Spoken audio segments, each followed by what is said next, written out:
Hello, आज के video में डिस्कस करते हैं ये property, that is property of an angle bisector of a triangle. अब प्रॉपर्टी है तो स्टेटमेंट होगा, तो चलिए स्टेटमेंट देख लेते हैं। स्टेटमेंट कहता है in a triangle the angle bisector divides the side opposite to the angle in the ratio of the remaining sides.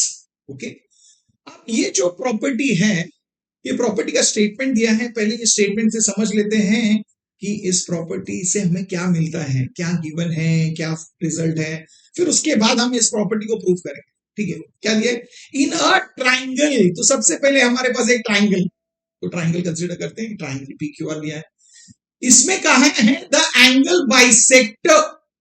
मतलब ट्राइंगल में जब हम बात करते हैं तीन एंगल्स होते हैं, हम किसी भी एक एंगल का बाइसेक्टर ले सकते हैं। तो चलिए एक एंगल कंसीडर करते हैं, एंगल आर। एंगल आर का बाइसेक्टर ड्रॉ करते हैं। बाइसेक्टर मतलब ऐसा रे जो उस एंगल को दो इक्वल एंगल्स में डिवाइड करता है, जो हमने कर दिया। तो क्या दिया है अब तक, एक ट्राइंगल है और एक ट्राइंगल में एक एंगल का बाइसेक्टर है। ठीक है, ये दिया हुआ है, हमने ड्रॉ किया, ये गिवन है। अब रिजल्ट क्या है, मतलब अगर एक ट्राइंगल में अगर एक एंगल बाइसेक्टर दिया है तो उससे होता क्या है, उससे हमें क्या रिजल्ट मिलता है। देखिए आगे क्या दिया है, divides the side, this angle bisector divides the side opposite to the angle in the ratio of the remaining sides. Okay, मतलब क्या बोला है, ये एंगल बाइसेक्टर डिवाइड कर रहा है किसे, साइड को। कौन सा side, side opposite to the angle. हमने यहाँ पे कौन सा एंगल कंसीडर किया है जिसका हमने बाइसेक्टर लिया है, आर। आर का ऑपोजिट साइड क्या है, पी क्यू। क्या ये बाइसेक्टर इसे दो पार्ट्स में डिवाइड कर रहे हैं, आप बोलोगे हाँ, एक है पीटी, दूसरा है T Q. Very good. Okay, so the bisector divides the side opposite to the angle. Yes, it is dividing, divide कर रहा है in the ratio of the remaining sides. Okay, remaining sides कौन से हैं, remaining side बोलोगे तो आप बोलोगे हमने पी क्यू कंसिडर किया है साइड, तो रिमेनिंग बचा हुआ साइड कौन सा है, एक है पी आर, दूसरा है क्यू आर। बट अब ये स्टेटमेंट का मतलब समझिए, दिस बाइसेक्टर, ये जो बाइसेक्टर है ये डिवाइड करता है पी क्यू को इन द रेशियो, मतलब इसका जो रेशियो होगा, right, P T upon P Q in the ratio of the remaining sides. मतलब इनका रेशियो और रिमेनिंग साइड्स का ratio will be the same. Okay, what I said, क्या दिया है, divides the side opposite to the angle, मतलब वो PQ को डिवाइड कर रहा है पार्ट्स में, ऐसे पार्ट्स में जहां से हमें पता चलता है कि उसका रेशियो और रिमेनिंग साइड्स का ratio are one and the same, same होता है। दैट मींस आप बोलोगे कौन से रेशियोज इक्वल है, आप बोलोगे पीटी अपॉन टी क्यू, ये रेशियो, एंड रिमेनिंग साइड्स मतलब P R upon R Q जो है, ये रेशियोज इक्वल होगा। ये रिजल्ट है। ओके, बट एक बहुत इंपॉर्टेंट चीज है यहाँ पे, हमने पीटी अपॉन टी क्यू लिखा है, इसलिए हमने P R upon R Q लिखा है, ये याद रखना। मतलब ये जो बाइसेक्टर है इसका left part upon the right part equal to left side upon the right side. But अगर हमने उल्टा लिया, मतलब अगर हमने QT अपॉन PT लिया है तो क्या होना चाहिए, वेरी गुड, क्या होना चाहिए, QR अपॉन PR होना चाहिए। ये बहुत इंपॉर्टेंट है, इस रेशियो में गड़बड़ मत करना। ओके, बट जब अभी आप ये अप्लाई करेंगे, अभी आप बोलोगे हाँ ये प्रॉपर्टी हम अप्लाई कर सकते हैं कभी, अगर एक ट्राइंगल में एंगल बाइसेक्टर दिया है, मतलब हमें लिखना है कि इस ट्राइंगल में एंगल बाइसेक्टर दिया है इसलिए हमें रिजल्ट मिला। तो कैसे ये अप्लाई करोगे और कैसे स्टेप्स लिखोगे समझ में आ गया, वेरी गुड। अब जब आपने ये रिजल्ट लिखा तो ये रिजल्ट का रीजन क्या है, आप बोलोगे ये प्रॉपर्टी है। तो क्या ये पूरा स्टेटमेंट लिखना है, नहीं, हमें शॉर्ट फॉर्म में हमें दिया गया है, हम इस प्रॉपर्टी का नाम लिख सकते हैं property of an angle bisector of a triangle. That means हम ये प्रॉपर्टी समझ भी गए, क्या दिया होता है, क्या रिजल्ट है और इसे कैसे प्रेजेंट करना है। इजी है। अब आप बोलोगे हम ये तो समझ गए, बट हमें इसे प्रूव भी करना है, मतलब इस प्रॉपर्टी को प्रूव करेंगे। और एक चीज, जब आप ये रेशियोज लिख रहे हो तो PT upon T Q equal to P R upon R Q लिखा है, ऐसा लिख सकते हो। और एक इजी तरीका है, मैं बता दूं, आप अगर बाइसेक्टर याद रखो, बाइसेक्टर किसका ड्रॉ किया आपने, आर का, राइट, एंगल बाइसेक्टर किसका दिया है, आर का। तो आप उधर से भी स्टार्ट कर सकते हो, आप लिख सकते हो R P upon R Q, ऐसा याद रखिए। तो बाइसेक्टर के वर्टेक्स से स्टार्ट कीजिए और इजी जाएगा, आप लिख सकते हो RP upon R Q, correct, bisector का लेफ्ट और राइट। तो सेम नेक्स्ट रेशियो लिखते समय यही लेना, That is PT upon QQ. Right, so we can write RP upon RQ is equal to PT upon QT. And reason लिखना मत भूलना, property of an angle bisector of a triangle. तो अब apply कैसे करना है वो सीख गए, स्टेप्स कैसे लिखना है सीख गए, पर हमें इसे प्रूफ करना है। तो अभी प्रूफ करते समय यही फिगर होगा, और जो हमने लिखा है in triangle PQR RT bisects angle PRQ, ये क्या होगा गिवन, और हमें प्रूफ क्या करना है, ये हमें प्रूफ करना है that PT upon TQ is equal to RP upon RQ। तो चलिए प्रूफ करते हैं। तो हमारा फिगर बन गया है, गिवन बन गया है, टू प्रूफ बन गया। दैट मींस अगर एग्जामिनेशन में ये प्रॉपर्टी उन्होंने दिया है स्टेटमेंट के साथ और प्रूफ करने बोलोगे तो आप ऐसा ट्राइंगल ड्रॉ करोगे, बाइसेक्टर ड्रॉ करोगे, गिवन लिखोगे, टू प्रूफ, तो इसमें रेडी हो गए। Very good. अब हमें इसे प्रूव करना है, तो करोगे PT upon TQ equal to RP upon RQ। Ratio equal कैसे लिखा है, इससे पहले आपने कुछ पढ़ा, इससे पहले आप उस टॉपिक में पढ़ते हो बेसिक प्रोपोर्शनैलिटी थ्योरम, और ये जो प्रॉपर्टी है उस थ्योरम का एप्लीकेशन है, मतलब हमें बेसिक प्रोपोर्शनैलिटी थ्योरम तो यूज करना ही होगा। पर जब आप बोलोगे बेसिक प्रोपोर्शनैलिटी थ्योरम वो क्या है, चलिए रिवाइज करते हैं। हमें पता है बेसिक प्रोपोर्शनैलिटी थ्योरम क्या है, हमने पढ़ा है। देखिए अगर इस ट्राइंगल में देखें, इन ट्राइंगल XYZ, हमें पता है MT is parallel to XZ, इसलिए हमें रेशियोज इक्वल मिलते हैं। कौन से मिलता है, YM upon MX is equal to YT upon TZ। ये मैं आपको सिर्फ एक एग्जांपल दे रहा हूं सो दैट आप समझ जाओ इसमें क्या कंस्ट्रक्शन होगा, क्यों होगा। याद रखना, हमने अभी सीखा अगर हमें रेशियोज इक्वल लाने हैं जो टू प्रूफ में दिया है, हमें बेसिक प्रोपोर्शनैलिटी थ्योरम अप्लाई करना होगा, बिकॉज ये जो प्रॉपर्टी है उसी का एप्लीकेशन है। बट समझे तो सही कैसे आएगा, क्या कंस्ट्रक्शन, लॉजिक लगा। तो आपने कहा ये अभी देखिए बेसिक प्रोपोर्शनैलिटी थ्योरम में हमें साइड्स का रेशियो मिलता है, राइट, साइड्स का जो पार्ट बना है उसका रेशियो मिलता है। बट ये रेशियो किस लाइन की वजह से बना, उस MT की वजह से, बिकॉज वो जो लाइन MT है वो डिवाइड कर रहा है साइड को, इसलिए हमें रेशियोस मिलता है। तो सेम में यहां पे देखिए इस फिगर में क्या ऐसा कोई लाइन है जो एक साइड को पार्ट्स में बांट रहा है, चेक कीजिए सो दैट हमें रेशियो मिले। आप बोलोगे है, एक लाइन है RT जो साइड को पार्ट में बांट रहा है जिसकी वजह से हमें रेशियो आ रहा है। वेरी गुड, तो हमने लाइन तो आइडेंटिफाई कर लिया, जैसे वहां पे है MT ऐसा आप यहां पे बोलोगे RT है। वेरी गुड, बट हमें पता है बेसिक प्रोपोर्शनैलिटी थ्योरम में वो जो लाइन है वो लाइन हमेशा पैरेलल होना चाहिए साइड को, मतलब वहां पे एग्जिट को पैरेलल। अब बताइए यहाँ पे क्या ये लाइन RT किसी लाइन को या साइड को पैरेलल है, तो आप बोलोगे नहीं है, मतलब हमें कंस्ट्रक्शन करना होगा। वेरी गुड, दैट मींस हमें इस लाइन के लिए एक पैरेलल लाइन ड्रॉ करना है। बट आप बोलोगे कहां से ड्रॉ करें, वेरी सिंपल, ये जो सेगमेंट है उसके एंड पॉइंट से, या तो P या तो Q, मतलब हम एक लाइन ड्रॉ कर सकते हैं जो इसको पैरेलल है, या तो P से ड्रॉ करें parallel, yes line parallel to RT, या तो हम Q से ड्रॉ करें, कोई भी एक पॉइंट से आप ड्रॉ कर सकते हो, किसी भी एक पॉइंट से। ओके, तो चलिए हम Q से ड्रॉ कर लेते हैं। वेरी गुड, बट अब हमने ड्रॉ क्या किया है, हमने RT parallel to this line we have drawn, right, we have drawn this line which is passing through Q which is parallel to this। तो चलिए पहले वो कंस्ट्रक्शन में लिखते थे, through Q draw a line parallel to RT।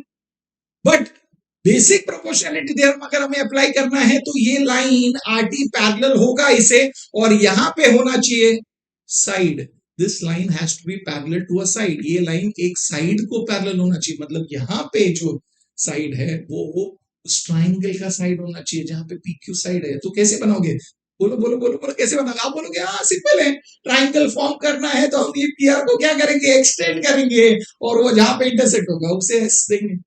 अब हमारा triangle बन गया है PQS, और उसमें हमारे पास है RT parallel to QS because of the construction. तो ये पार्ट ऑफ द कंस्ट्रक्शन भी लिखना होगा, तो लिख लेते हैं, let it intersect line PR at point S such that ये R कैसा है, P dash R dash S, मतलब अभी आप समझ गए। दैट मींस ये प्रॉपर्टी प्रूव करने के लिए हमें बेसिक प्रोपोर्शनैलिटी थ्योरम की मदद लेनी होगी, बिकॉज ये प्रॉपर्टी जो है उसी का एप्लीकेशन है।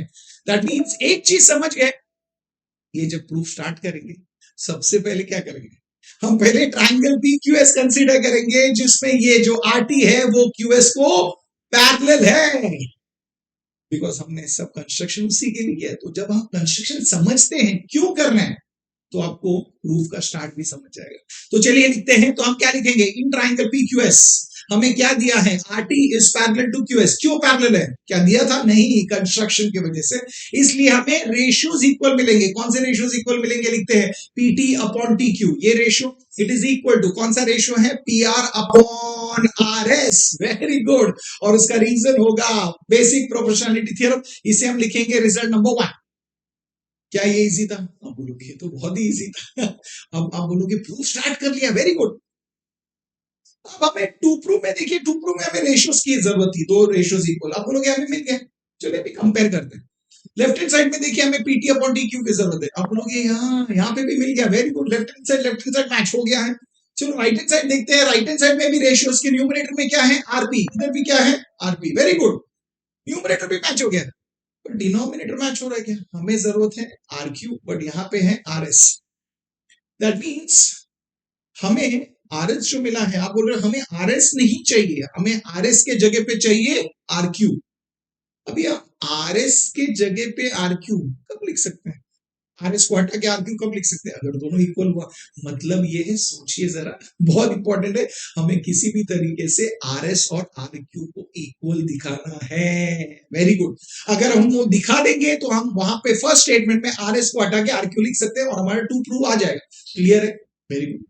अब जब हमें RS और RQ इक्वल दिखाना, देखिए हम कैसे सोचा, RS एंड RQ आप बोलोगे वो तो एक ही ट्राइंगल को बिलोंग करते हैं। यस, ये ट्राइंगल को बिलोंग करते हैं, ट्राइंगल RQS। देखिए अब मुझे ये बताइए, एक ट्राइंगल में दो साइड्स इक्वल कब होंगे, हमें पता है एक ट्राइंगल में दो साइड्स इक्वल तब होंगे अगर उनके ऑपोजिट एंगल्स इक्वल हुए तो, राइट। दैट मींस अगर हमें RQ और RS इक्वल चाहिए, जरूरत है, तो हमें उसके ऑपोजिट एंगल्स, सो RQ का ऑपोजिट एंगल है RSQ और RS का ऑपोजिट एंगल है RQS, हमें इन दोनों एंगल्स को इक्वल प्रूफ करना होगा। दैट मीन्स ये आपका हिंट है बच्चों, याद रखो। दैट मीन्स हमें किसी भी तरीके से इस सम में एंगल RSQ और एंगल RQS को कॉन्ग्रुएंट दिखाना है, इन दोनों एंगल्स को इक्वल दिखाना है। ये समझ में आ रहा है, अगर ये मिल गया तो हमें RS और RQ मिल जाएगा और उनसे स्टेटमेंट नंबर 1 में सब्स्टिट्यूट करेंगे। Very good. आप बोलोगे वाह, इसी तरीके से सोचना है, जो सोचने का प्रोसेस है वो इंपॉर्टेंट है, वो याद। ओके, तो चलिए अभी RQ और RS के लिए हमें ये एंगल्स लाने, हम जब भी दो एंगल्स इक्वल लाने हैं, एक एंगल के बारे में एक टाइम पे सोचना है, याद रखना। तो हम पहले सोचेंगे एंगल RSQ के बारे में। चलिए सिर्फ एंगल RSQ के बारे में सोचते हैं। अब यहाँ पे बहुत इंटरेस्टिंग है, मैं आपको और एक बहुत इजी तरीका बताऊंगा सोचने का। अब RSQ कौन से एंगल को इक्वल है वो कैसे समझ में आएगा, उसके लिए मैं एक इजी तरीका बताऊं। एंगल RSQ जो है, बिकॉज यहाँ पे याद रखना ये तरीका कभी अप्लाई होगा, बिकॉज लाइंस पैरेलल होंगे तो हमें आइडेंटिफाई करना पड़ता है पैरेलल लाइन ट्रांसफर, इसके लिए तो आप बोलोगे एंगल RSQ जो है वो दो साइड से बने हुए हैं, उसके दो साइड्स हैं, राइट है, एक है RS, दूसरा है SQ। अब मुझे बताइए इन दोनों साइड में से क्या हमें किसी एक साइड के बारे में कुछ पता है, आप बोलोगे हाँ हाँ हमें पता है, SQ के बारे में पता है, क्या है वो, पैरेलल टू RT है। Very good, okay, very good. तो इस समय ऐसे टाइम पे जो दूसरा साइड है उसे आप कंसीडर करोगे ट्रांसवर्सल, दैट मींस SR जो है वो बन जाएगा ट्रांसवर्सल। आप फिगर में देखिए, आपके पास दो पैरेलल लाइंस है और ये ट्रांसवर्सल है, तो मुझे अब बताइए फिगर देखिए कि एंगल RSQ कौन से एंगल को कॉन्ग्रुएंट होगा। बताइए, two lines are parallel, transversal, so angle RSQ, you'll say angle RSQ and angle PRT, yes, ये दोनों angles equal है, क्यों, because it's a pair of corresponding angle, और अगर lines parallel होंगे तो corresponding angles equal होते हैं। इसका reason क्या है, हमें पता है, corresponding angle theorem। very good, superb, isn't it? line parallel है तो corresponding angles equal होंगे। Very good. तो हम लिखेंगे कि RT और SQ पैरेलल है और SP जो है वो ट्रांसवर्सल है, इसलिए याद रखना, इसलिए हमें एंगल PRT एक्चुअली कॉन्ग्रुएंट मिला angle RSQ। Isn't that easy? Very very very simple। Very good. तो चलिए इसका रीजन क्या है, इसका रीजन है हम लिखेंगे that is nothing but corresponding angles theorem. वाह, तो आपने ये तो लिख दिया, तो आप बोलोगे हाँ मतलब RSQ जो है वो PRT को इक्वल है, हमें समझ गया, ठीक है।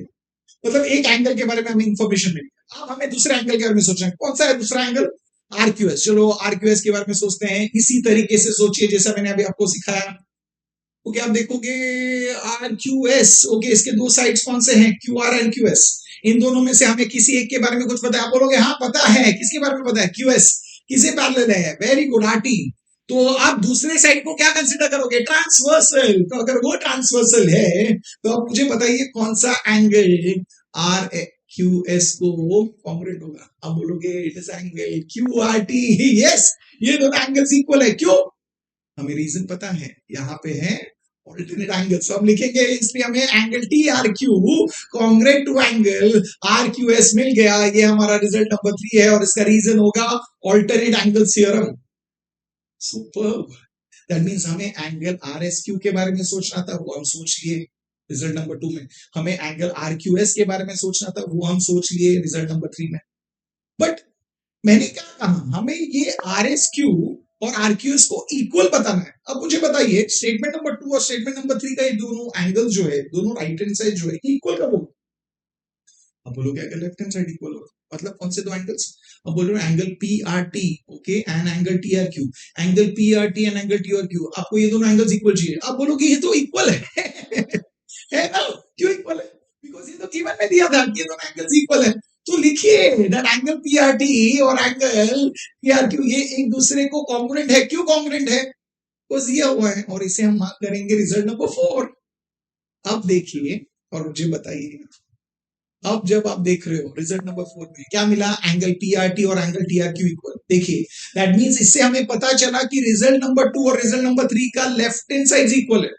अगर लेफ्ट हैंड साइड इक्वल है तो हम राइट हैंड साइड को इक्वल लिख सकते हैं। दैट मींस हमें अभी एंगल आर एस क्यू और एंगल आर क्यू एस ये दोनों एंगल्स कॉन्ग्रुएंट मिलेंगे। कहां से मिला? ये हमें मिला फ्रॉम 2, 3 एंड 4। ब्यूटीफुल। और वही तो हिंट था वही तो मैंने बोला था हमें वो चाहिए। दैट मींस हिंट में जो मैं लिखा था हमें लाना है। अब ये वेरी गुड। अब हिंट में जो चाहिए तो वो मिल गया, इसे यूज करो।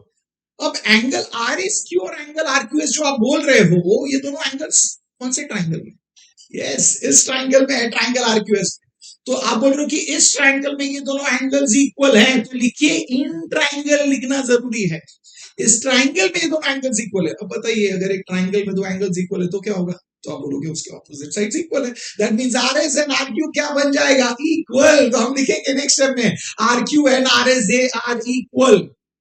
इसका रीजन क्या है? इसका रीजन है yes, converse of isosceles triangle theorem. और ये रिजल्ट के लिए तो हम ये सब कर रहे थे, और इसे मार्क कीजिए रिजल्ट नंबर 5। अब ये जो रिजल्ट है, हमें आर क्यू और आर एस इक्वल जरूरत था, हमें मिल गया। अब इसे, इस रिजल्ट को क्या हम रिजल्ट नंबर 1 में यूज कर सकते हैं? तो रिजल्ट नंबर 1 मैंने लिखा है। रिजल्ट नंबर 1 में हमने कहा था हमें आर एस की जरूरत नहीं है, आर एस को हटा के हमें क्या लिखना है? आर क्यू लिख सकते हैं। यस, हमें अभी पता चला स्टेटमेंट नंबर 5 में क्या है कि R S and R Q equal. तो हम आर एस को हटा के क्या लिखने वाले? R Q. Very good. अब चेक कीजिए क्या मिला? PT upon T Q is equal to RP upon R Q. यही तो हमें टू प्रूफ में चाहिए। बट ये हम लिखे यहाँ पे आर एस के जगह पे हम जब ने आर क्यू लिखे हैं, इसका रीजन क्या है? कहां से मिला? From 1 and 5। तो रीजन होगा फ्रॉम 1 एंड 5, और फ्रॉम 1 एंड 5 ये यूज करके हमें प्रूफ मिल गया। सुपर। अब बताइए, इजी था, इंटरेस्टिंग था, बहुत ही ब्यूटीफुल था। इतना तो कुछ डिफिकल्ट था ही नहीं, बट इसमें सबसे इंपॉर्टेंट चीज था कि मैंने जो बताया, ये जो प्रॉपर्टी है ये एप्लीकेशन है बेसिक प्रोपोर्शनलिटी थ्योरम का। तो बेसिक प्रोपोर्शनलिटी थ्योरम अप्लाई करने के लिए जो कंडीशन था वो लाने के लिए हमने कंस्ट्रक्शन ड्रॉ किया है। तो कंस्ट्रक्शन क्यों ड्रॉ किया है वो समझो, वो बहुत ज्यादा जरूरत था, और उसे अंडरस्टैंड कीजिए तो आपका ये प्रूफ बहुत इजी हो जाएगा। अब पूरा प्रूफ एक साथ देखना चाहते हो? चलिए देखते हैं। ये पूरा प्रूफ एक साथ है, सब स्टेप्स के साथ, फिगर ड्रॉ किया हुआ है, गिवन है, टू प्रूफ है, कंस्ट्रक्शन है, प्रूफ है। तो इसका एक स्क्रीनशॉट ले लीजिए। ओके, ले लिया। सो दैट आप जब भी प्रूफ खुद से लिखोगे तो उसे आप रीचेक कर सकते हो इजीली, जो आप यहाँ पे कर सकते हो। आप बोलोगे वाह ये तो बहुत इजी था। अब बढ़िया है ना, कॉन्फिडेंस आ गया ना, तो आपका कॉन्फिडेंस बढ़ा है, आप चाहते हो कि आपके फ्रेंड्स का भी कॉन्फिडेंस बढ़े, तो इस वीडियो को शेयर कीजिए, और आपको ये पसंद आया तो वीडियो को लाइक जरूर कीजिए।